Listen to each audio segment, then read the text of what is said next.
Private పాఠశాలలకు దీటుగా ప్రభుత్వ పాఠశాలలు రూపుదిద్దుకున్నాయని, ప్రతి పేదవారికి ఉచిత విద్య అందించడమే ప్రభుత్వ ధ్యేయమని పంచాయతీరాజ్ శ్రీ శిశు సంక్షేమ శాఖ మంత్రి దనసరి అనసూయ సీతక్క అన్నారు. ములుగు జిల్లా బండారుపల్లి ఆదర్శ పాఠశాలలో పంచాయతీరాజ్ శ్రీ శిశు సంక్షేమ మంత్రి దనసరి అనసూయ సీతక్క జిల్లా కలెక్టర్ ఇలా త్రిపాఠితో కలిసి 2024-25 విద్యా సంవత్సరంలో విద్యార్థులకు ఏకరూప దుస్తులు, పాఠ్య పుస్తకాలు పంపిణీ చేశారు. ఈ సందర్భంగా మంత్రి మాట్లాడుతూ ప్రభుత్వ పాఠశాలలో విద్యార్థులకు నాణ్యమైన విద్య అందించడమే ప్రభుత్వ ముఖ్య ఉద్దేశమని అన్నారు. కార్పొరేట్ పాఠశాలలకు దీటుగా ప్రభుత్వ పాఠశాలలో విద్యార్థులకు విద్యా బోధన జరుగుతుందని, పాఠశాల విద్యార్థులకు ఉచితంగా ఏకరూప దుస్తులు, పాఠ్య పుస్తకాలు, ఉచిత భోజనం, ప్రభుత్వ వసతి గృహాలలో ఉండే విద్యార్థులకు ఉచిత వసతితో పాటు అన్ని సదుపాయాలు కల్పించడం జరుగుతుందని తెలిపారు.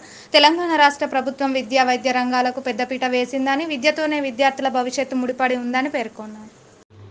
తల్లిదండ్రులు వారి పిల్లలకు ఉజ్వలమైన భవిష్యత్తు ఉండాలని కోరుకుంటున్నారని, ప్రభుత్వ పాఠశాలలో వారి ఉజ్వలమైన భవిష్యత్తుకు మొదటి అడుగు పడుతుందని, విద్యార్థులు వారి తల్లిదండ్రుల ఆశయాలను నెరవేర్చడానికి కృషి చేయాలని అన్నారు.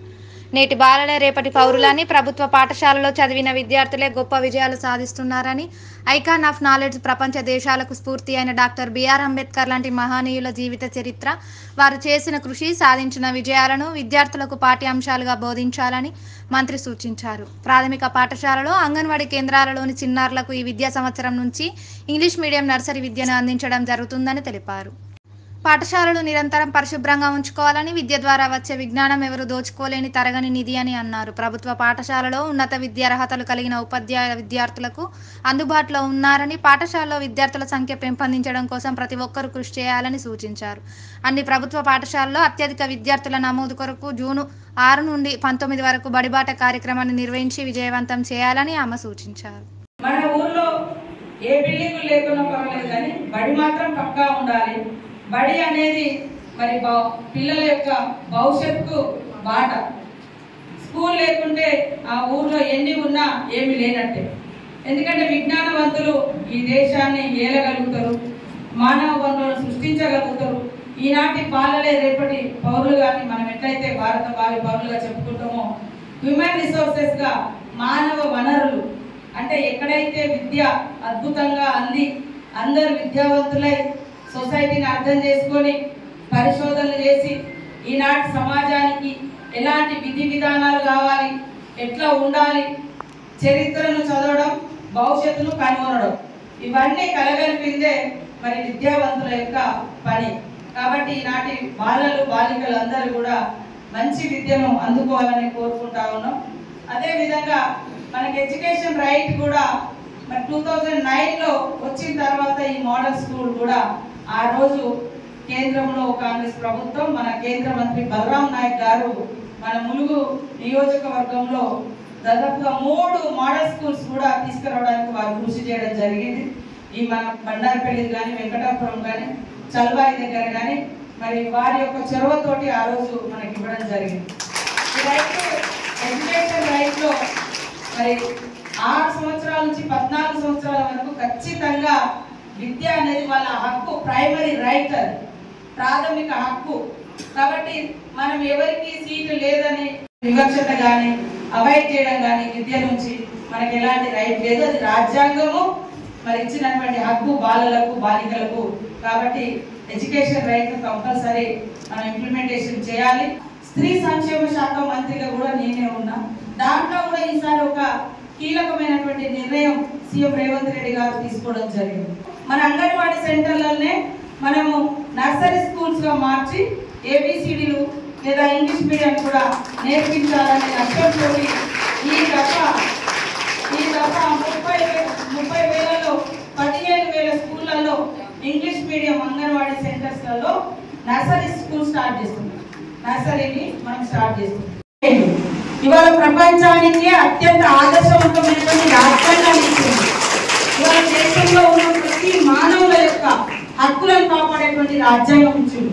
Not only SC ST reservation అంటే ఆ రాజ్యాంగం అంటే ఎస్సీ ఎస్టీ వాళ్ళకే కాదు, మనుషులు అనుకునేటువంటి వాళ్ళందరికీ కూడా భారతీయుడిగా నీకు ఎలాంటి హక్కులు ఉన్నాయి అని బోధించిన, అంటే అట్లాంటి హక్కులు కల్పించినటువంటి మహనీయుడు మరి ఐకాన్ ఆఫ్ నాలెడ్జ్ కి ఐకాన్ అంటే అంబేద్కర్ గారు అనేటువంటి గొప్ప మేధావి ఎక్కడి నుంచి వచ్చిందంటే గవర్నమెంట్ స్కూళ్ళల్లో కూడా ప్రవేశం లేక గవర్నమెంట్ స్కూళ్ళల్లో టీచింగ్ నడుస్తుంటే బయట నుండి విని నేర్చుకొని కసితోటి చదివి ఇవాళ మన అందరికి ఆదర్శం.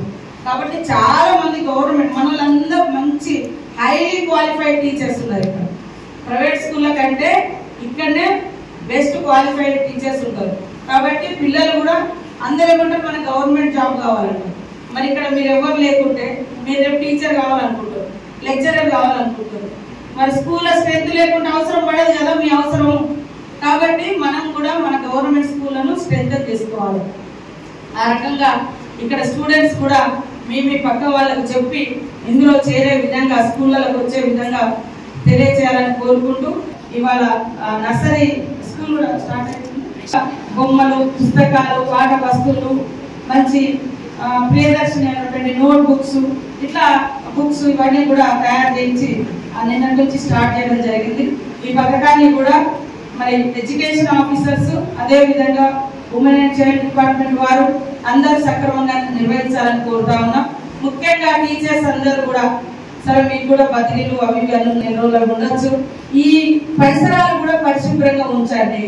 ఎందుకంటే 2 months దాదాపుగా 2 నెలలు అయింది మనం స్కూల్ వదిలిపెట్టి. ఎక్కడ పాములు ఉన్నాయో, ఎక్కడ తేళ్లు ఉన్నాయో, ఎక్కడ జర్రి ఉందో తెలియదు. అంటే కలుషితమైనటువంటి నీరు తాగి అస్వస్థ గురవడం ఇట్లాంటివి వస్తున్నాయి. కాబట్టి మన దగ్గర గతంలో కూడా ఒకటి కూడా రాలేదు. మిమ్మల్ని అందరినీ అభినందిస్తా ఉన్నాం.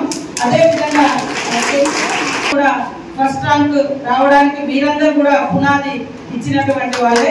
10th వరకు మనం మంచి క్వాలిఫైడ్ అంటే క్వాలిటీ ఎడ్యుకేషన్ అందిస్తున్న వాళ్ళు ఇంటర్లో రాణించగలిగారు. కాబట్టి రాబోయే కాలంలో 10th లో కానీ ఇంటర్లో కానీ ఏదైనా కూడా ములుగు అంటే ఎదుగుబడ్డదనే కాకుండా ముందంజలో ఉన్నది అనేటువంటి విధంగా ఎడ్యుకేషన్ లో కూడా మన పిల్లల్ని రాణించే విధంగా మరి ఉపాధ్యాయులందరూ మరి అదేవిధంగా ఎంపీఓలు, డిఓ గారు, కలెక్టర్ గారు అందరూ మన ఎక్కడున్నటువంటి ఆఫీసర్స్ అందరూ, మా పత్రికా మీడియా సోదరులు, పేరెంట్స్ అందరూ కూడా సహకరించాలని మనస్ఫూర్తిగా కోరుకుంటూ